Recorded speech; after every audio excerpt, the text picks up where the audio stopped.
Hi friends, இன்றைக்கி சூப்பரான kitchen tips தான் பார்க்க போகிறோம். எதை பற்றிய டிப்ஸ்னால், நம்ம பொட்டுக்கடலை தக்காளி சட்னிலாம் வச்சோம்னா அதில் கொஞ்சம் மட்டும் நம்ம கருவேப்பிலை தழை போட்டு வைக்கணுங்க.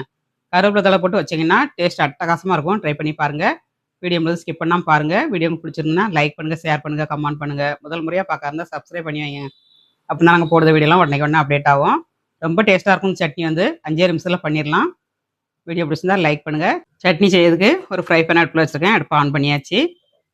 கொஞ்சமாக நம்ம எண்ணெய் ஆட் பண்ணிக்கலாம். 1 ஸ்பூன் எண்ணெய் ஆட் பண்ணிக்கோங்க.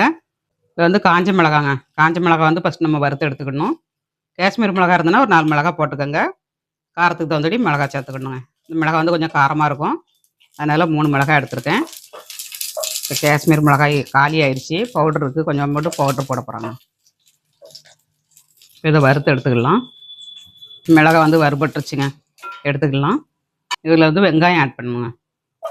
சின்ன வெங்காயத்தில் பண்ணுங்கள், டேஸ்ட் ரொம்ப நல்லாயிருக்கும். பெரிய வெங்காயம்னா 2 வெங்காயம் 3 வெங்காயம் போட்டுக்கோங்க. சட்னி இதை வந்துட்டு போட்டுக்கோங்க. இது ஒரு 4-5 பேர் சாப்பிட்லாங்க, அந்த அளவுக்கு எடுத்துருக்கேன். அப்புறமா பூண்டு ஒரு 10 பல் பூண்டு அரிசி அதையும் போட்டிருக்கேன். இந்த அளவுக்கு நல்லா வதக்கிக்கணும். வதங்கினதுக்கப்புறம் நம்ம தக்காளி ஆட் பண்ணணுங்க. இப்போ வெங்காயம் நல்லா வதங்கிருச்சு. தக்காளி ஆட் பண்ணிக்கலாம். 2 தக்காளி போட்டிருக்காங்க. ரொம்ப நல்லா வதங்கணும்னு வேண்டாம். நம்ம சட்னி தான் அரைக்க போகிறோம்.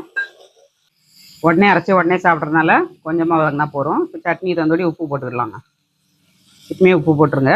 உப்பு போட்டிங்கன்னா தக்காளியும் வதங்கிடும், சட்னிக்கும் உப்பு கரெக்டாக இருக்குங்க.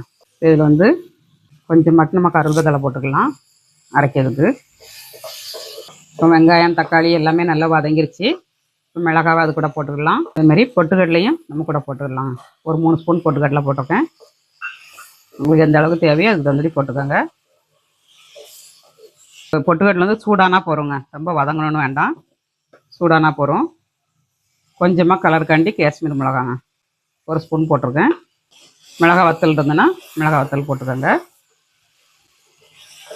சூப்பராக இருக்குங்க டேஸ்ட் வந்து. இப்போ இதை ஆறட்டும், நம்ம அரைச்சிடலாம். எம்மி சட்னி ரெடி. அப்படியே மிக்ஸ் பண்ணிடலாம். சோயா போட்டு இட்லிக்கு மாவு அரைச்சி இட்லியை வச்சுருக்காங்க. சூப்பராகிட்டு சாப்பிட்டு பார்க்கலாம். இட்லி வந்து சோயா இட்லினே யாரும் சொல்ல முடியாதுங்க, அந்த அளவுக்கு சாப்பிட்டாட்டு நல்லா கிடச்சிருக்கு. அக்னி சமையலில் வரும் பாருங்கள் வீடியோ வந்து. நாளைக்கு இன்னொரு டிப்ஸோடு பார்க்கலாம். பாய்.